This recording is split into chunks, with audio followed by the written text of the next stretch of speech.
हाल ही में सर्वोच्च न्यायालय द्वारा जमीन बेदखली के मामले पर फैसला सुनाया गया था। इस फैसले से हिमाचल में पड़ रहे प्रभावों को लेकर हिमाचल किसान सभा और हिमाचल सेब उत्पादक संघ का राज्य स्तरीय संयुक्त प्रतिनिधिमंडल राजस्व मंत्री जगत सिंह नेगी से मिला और उन्हें इस फैसले से पड़ रहे प्रभावों से अवगत कराया। बैठक के पश्चात मीडिया से बात करते हुए पूर्व विधायक राकेश सिंघा और किसान सभा अध्यक्ष कुलदीप तंवर ने कहा कि माननीय सर्वोच्च न्यायालय के द्वारा जमीन बेदखली से संबंधित जो फैसला सुनाया गया है, इस पर पुनर्विचार किया जाना चाहिए, क्योंकि इससे छोटे और मझौले किसान बागवानों पर सीधा असर पड़ रहा है। देखिए, हिमाचल प्रदेश का जो सबसे महत्वपूर्ण प्रश्न है और सबसे जटिल,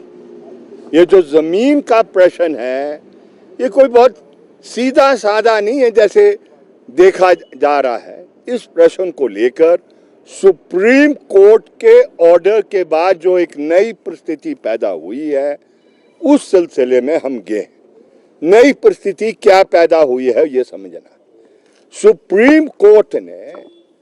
बहुत गहराई में नहीं गया सुप्रीम कोर्ट, लेकिन सुप्रीम कोर्ट ने क्या किया है, जो बेदखली हिमाचल प्रदेश में भूमि से, कृषि भूमि से जो की जा रही थी, उसके बारे में कहा है कि जो कलेक्टर, जो सारे निचले स्तर पर था, जो फॉरेस्ट विभाग के डीएफओ साहब थे, उसके ऊपर डिविजनल कमिश्नर थे और उसके ऊपर जो माननीय उच्च न्यायालय हिमाचल प्रदेश का है, कहा कि जो प्रोसीजर अडॉप्ट किया गया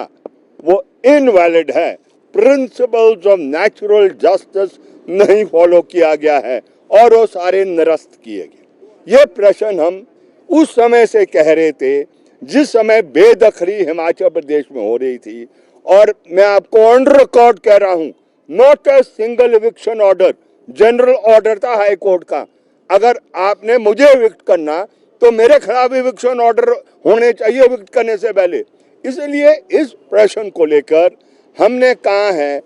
कि रास्ता निकाला जाए जिससे कि जो आज जुल्म गरीब पर हो रहा है, बागवान पर हो रहा है, मकान सील किए जा रहे हैं और उसकी जो खेती वो कर रहा है, उस खेती को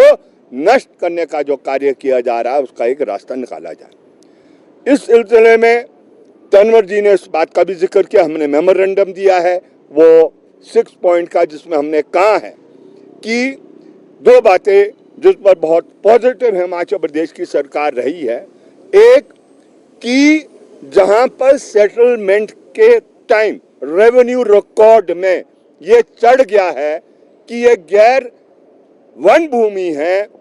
that is liable to be regularized. माननीय सुप्रीम कोर्ट का ऑर्डर आया और उसके जो प्रभाव हिमाचल प्रदेश में हैं, तो वो सीमित केवल 40 स्पेसिफिक केसेस तक ना रह करके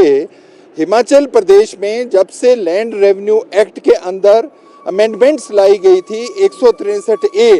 जिससे हिमाचल प्रदेश का जो लघु सीमांत किसान था और उनकी ज़मीनों को रेगुलराइज करना था, वो लगभग 1.25 लाख के करीब केसेस थे। उस समय भारतीय जनता पार्टी की गवर्नमेंट थी। आम जो किसान था उन्होंने उस समय जो एफिडेविट दिए थे उस ज़मीन को रेगुलराइज करवाने के लिए, और उसे आज तक रेगुलराइज करने के बजाय उसमें जो बेदखली हुई है, ये सारे दोबारा से रिव्यू होने चाहिए। और इसके ऊपर जो अभी सुप्रीम कोर्ट का ऑर्डर है कि जिसे अभी तक जो बेदखली जिस तरीके से की जा रही थी उसे इनवैलिड कहा गया है, तो इस दिशा में हिमाचल प्रदेश किसान सभा